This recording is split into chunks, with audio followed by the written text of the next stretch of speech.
airstrike itang khanin kan hol ngoram mai pia lama hianin hun nang tam tak po hi Mizoram lama hian an ral tlang na sa ti chu kan tlang theuin a rin awma chumi a chuan ama ro chu hun te ran kal zela hei thakhat chuang dawn te ran ni tak nu a chuanin mi tam tak hi chu mani in lam hna thawng nga yang chi hi chu i khotina hianin om chu kan om le zep thina a chang le a an han kal chuak lo kha chang le kan hol le kha ti vel din hun hi kan nia chuanin all LAB meeting te pawh kha kan in kawa heng kan boruak kan ramina a voi khat na a kan thil ton chian na chung chang a khanin din nge mi pui te a hianin kan lo film khur the kan lo film khur ve dan tur te chuanin hemi a security thula pawh ni sala khatin chi safety chung chang a pawh ni se engtiang nge ti kha e heta soi ho na in zirtir na kha kan kalpuya amaro chu chu ti chung chung chuanin he social media te kan enin he hol ngoram hi sual sipai na ran lu chil mai turang tele sual sipai hian a du huna ran lu ta ran thu mai thei turang din mun te khatianga han in soi thai na le a thu tam tak hi vorlan le vor tak a tam lu to ka wang hianin hetiang thu le hla lo om hi chuanin puinol puya chuanin kan mang ang lo thei lo wa chu tianga wang chuanin kan ram din mun khotin mi vui kan din mun hi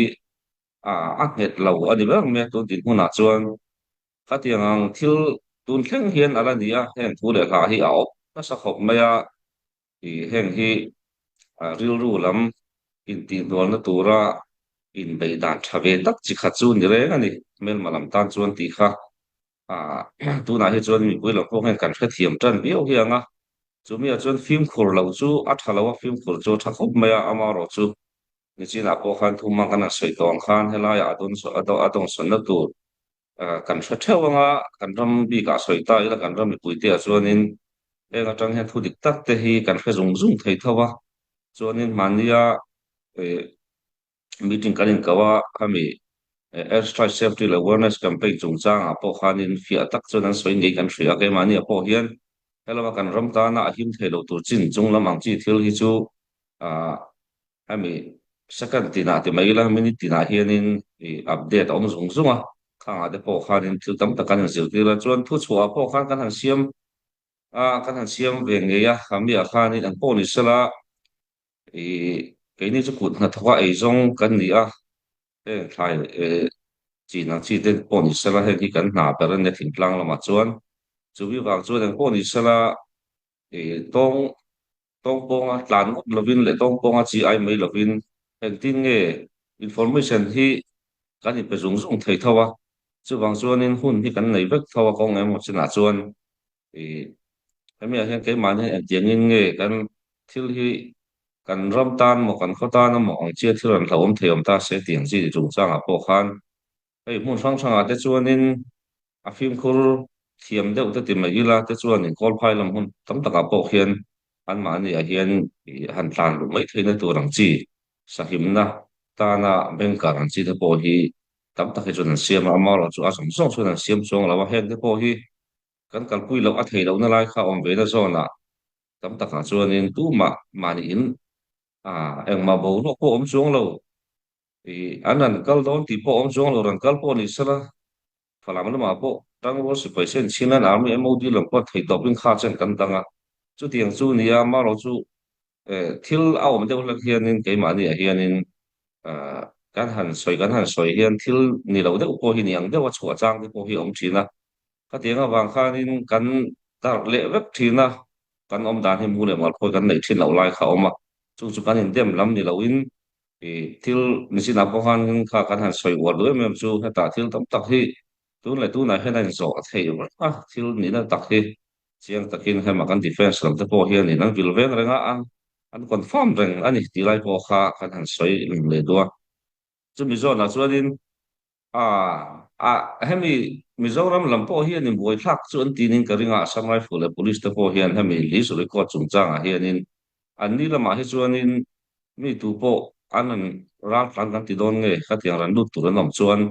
kal fai takin record kha an lak ve na chen kha awma ke ni lama hi chuan kan ti hran lawa khát tiếng kan lo ti chuan in kan tin meu bona rin om lawa ai mani a hian chuan khát tiếng kha cho nên hemi gate ui pakhat mai hi ni lo na la hiom ve chu bangin kha mi list chung chang le ang lo kha chu fel fai ta khin na hriat thei chi alawa ama lo chu i hi chu kan om ve a na thok tu tur han hi chu kan om ve thewani ti lai kha kha chu kan hriat thei to ka ni a chuan kha mi chung chang mi kha ni china kan an soi lan tong khanin i tu china kan ti dong han phim khur thiam kha apoi mo kho ba chuan in chan chin ngai chan thei ren po hi apoi mo a tu la di chuan in heta information pek na group te po kan na ya kha tiang te po khan dia ran ho vek ru hanin ti top hi chu kan bo ruak a zir hianin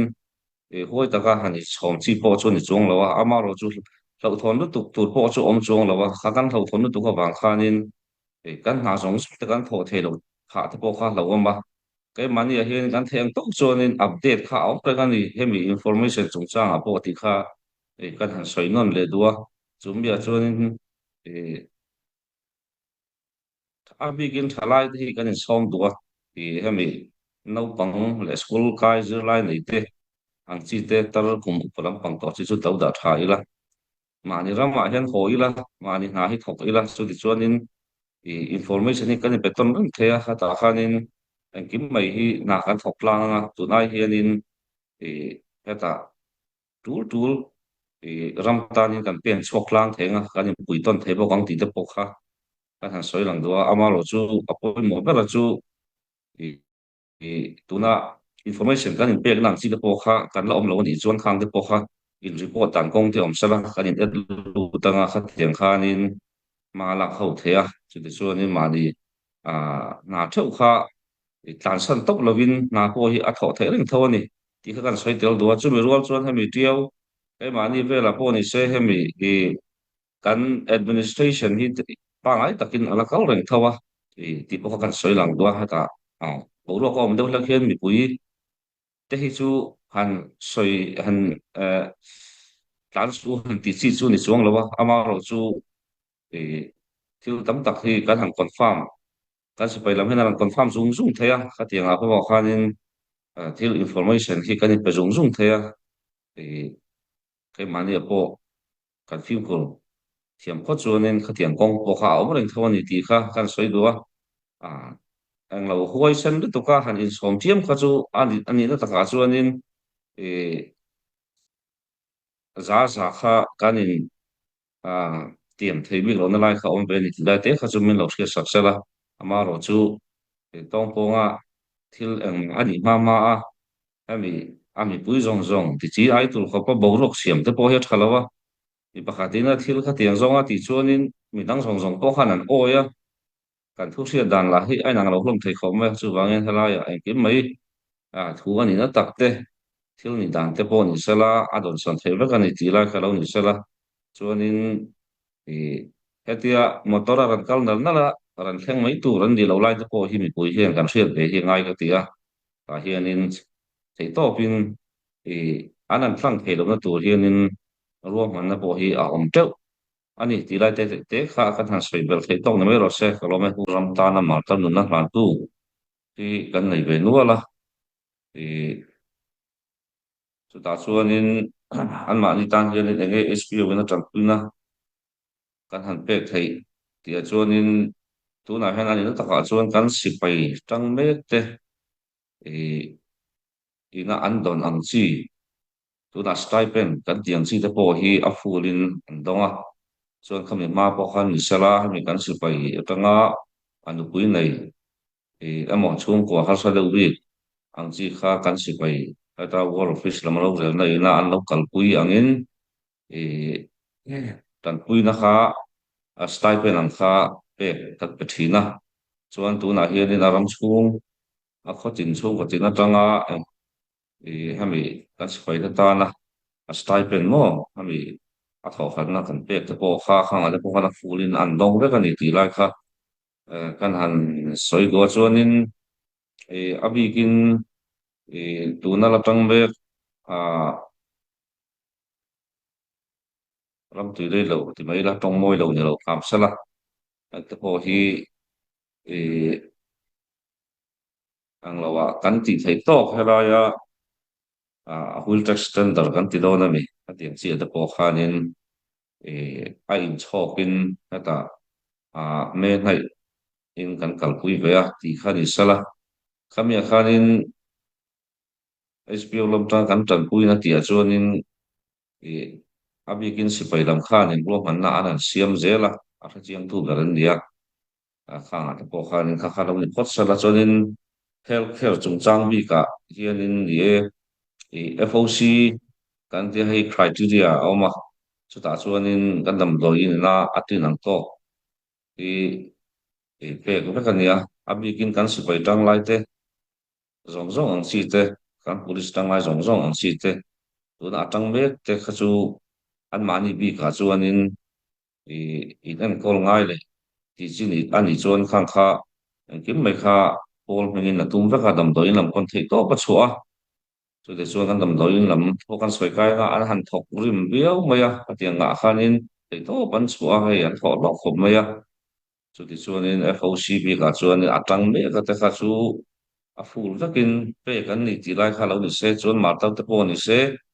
an chhung te an nu le pa te a chen pui a chhung te kha chu eh, kan damdawiin atang hianin hemi in an kawl na se sawang chi i kan damdawiin din hmun a zirin kan damdawiin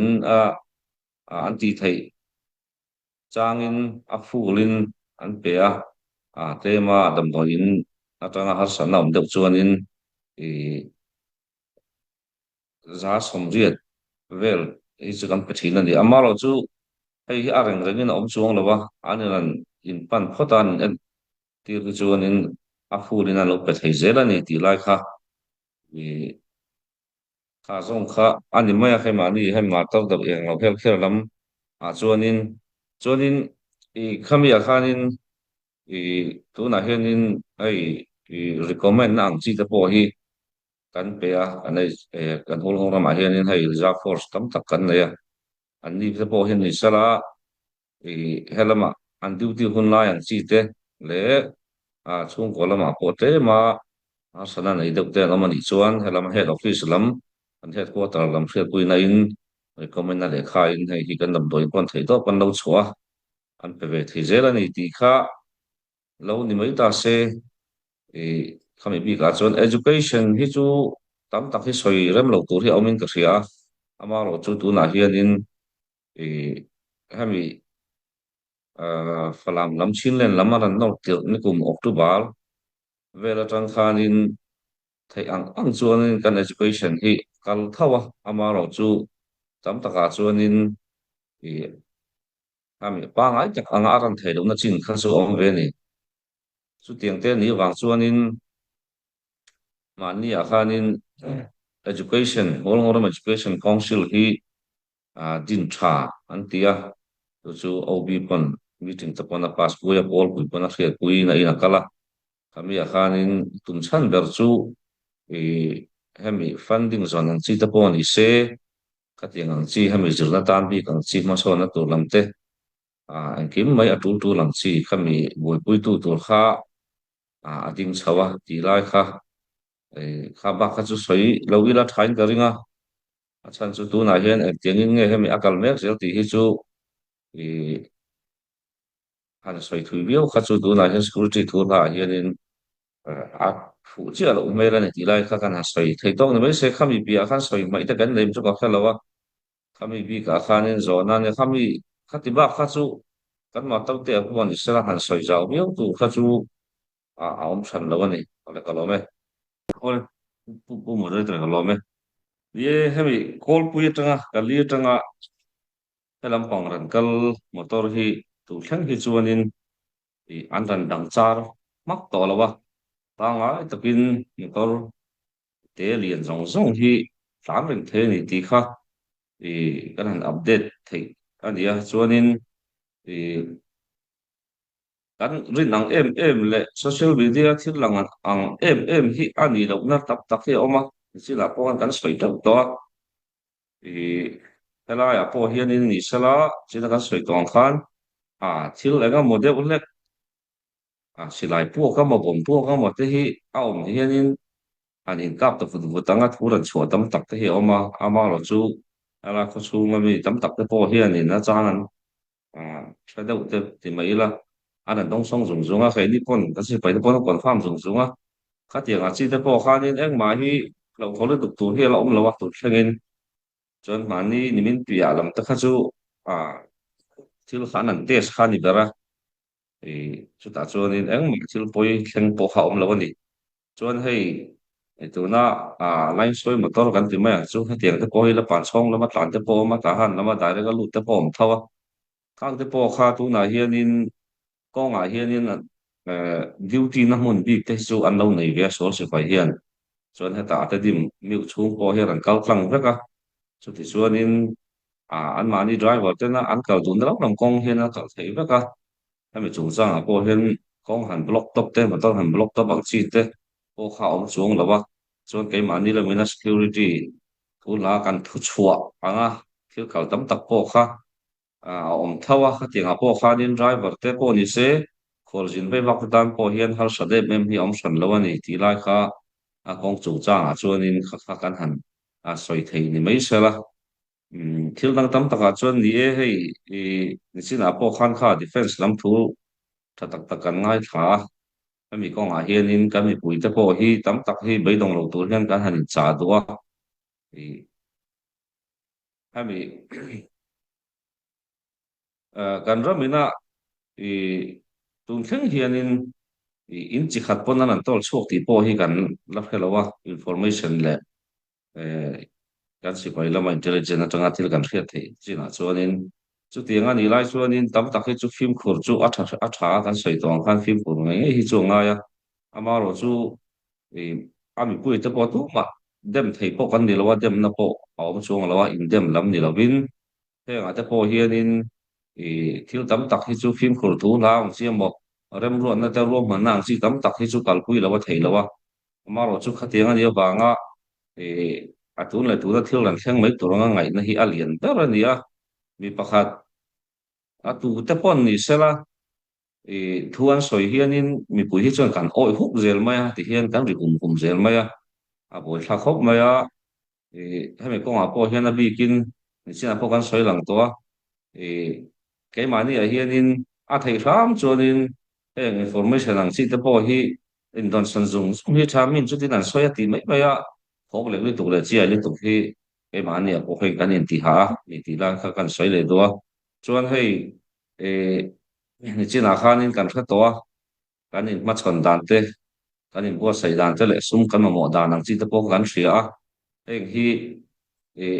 an ni pon na du a thil an ti thei lo na tur te ta tiang chi te po hian in e ram chung mai po ni lo ram pon na ma tang po hen thei to pa he online fundraising ang chi mai lo a po hian a thei ram chuan in eng donation ang te po hi kan hong ren thawani in biak tlang thei na ang chi te po hei kan page te po ma ani lo pon in kong sang sang in ani biak po thei na po hi a om ren thawani ti lai khan ni sala chuan in kan sum HPOC de pol ram sum kal hi tlemin han tar lang ka duwa hem ya hianin pui ate po hianin tam tak hi zo na hi om thin in karinga ke mani a hian thathum dana hoi khat hi audit hi kan nei thina tuna pe chuan auditor general te kan nei a sein si chho khatiang khan in uluk takin thei to pin an chua heng si le kan group sang sang a te chuanin ami statement hi kan an ti chhuak thina a falin soft copy in ti te po kha khang te po kha thầy khám trong trường ngay tức in mình lâu chiều sập ula advice inspector ang siya man ipon khang khang at nga pon kan in huwag rin ani ti kha asoy fia ngay on pon san soy fia rin thaya a paulan ngay kan ti ni pon khang kha paulan a thầy ve kan ni amaro chu khami han sia sa kan du chu tam takhi chu security thil chung chang bi ang chi kha chu phau chorem lo pom thaya amaro chu statement tam tak kha chu chip chiar takani lo pon kan ti chok rin thaya heng ade po hian mi thana ngai tak tak mi tlom ngai tak tak ten mi thil phal te na instrument tho khom zong zong hi a thonin khat ma luang ral ngai lawani e he dictatorship kan do na kong ala federal democracy nei theina tu kong kan zon na hian in atang kai theyang ber le fel fai theyang ber in sum kal kong po ya omani ti kha doren ti ama khan hi kan in pengamani mi kha tiang zonga chuan hriat du kan nei chi pawh ni sala ti kha kan soi ordua a chan chu tam tak hianin zawna te pawh hi heng aram chhungah pawh hen awm thin na heng sumlu zong zong te eng tin nge ti te pawh hi awm thin na ama ro chu keimah nia chuanin khotina pawh ni se a hruai tu te pawh ni se si cement bar zawng zawng te hmuh tur pawh hianin kan kho lang thin ani ti kha kan lo hriat tawh ani pawh in kan han soi lang le ram duwa chu ti chuanin eh ni chin a khan an soi tawh i tam tak ngai dana chuanin so si pai hi ran lut thei ta sela zui ral vek mai tura in ngai na hi oma ma se hei hi chu ani don lova ni chin a pawh khan an soi tawh tu na chinan a mi adin mai bia lama thil tam tak hi e an duang chuanin thil hi akal don chung lo ti lai kha a hei hi chu ngam takin question takin kan soi ngam ani hei hi a top na tur pon di lawa tu na bul pon tan chung lawa engma thil thleng le ti po om chung lawa hami kara hianin kan ram mi puite a po hianin khatingang ngai tu na thui tak kha kan nei ni hin a langa ek te po hi kan ngai tu na po hi kan thla ka kan thinlung te po kan ti pau khau nga ya chu ti chu kan thei to pin heng security la defense lama hian thei to pin kan chan zel anga ya chu ta chuanin hetiang kan defense lam ten security lam te pawh ni sa thei to pa man lak thei tur chu la pawimawh ber chu funding ania te pawh thei to pin a ram chhung le ram pawn atang pawh hianin a ho na tha tak hi nei tha zel thei ila ei ram chhung a pawh hian naupang ngai tu na in han soi ta ila i ni khata kan ku ko man mo thla khata kan ku man zial man ang te pawh hi chhut ta ila khi da asim ni nga noi lim na mania heng te pawh hi kan ti thei chuanin ka tiang sum thawna kawngah hianin kan ti thei lo tur than hi a awm chuang em ni le ti te pawh hi ngai tu na awma naupang trong takin kan han soi ni chu ka tiang kha nia chu wang chuanin tu te pawh hianin tran kan lak thar anga ya ram ven him na le kan kho le tui khotlang mi pui te him na tur ani chuan thei to pin sum le pai lama hianin online fundraising lawa pawh hianin itang ho zel ang u ti kha khanin som du tak meu mewa atura ni chuan atulang zelin information pawh hi kan i hriat tiranga hek information official kan i hriat tir lo hi chuanin tuma chi ai lo tur pawh hianin kan hani cha du ni ai khawm e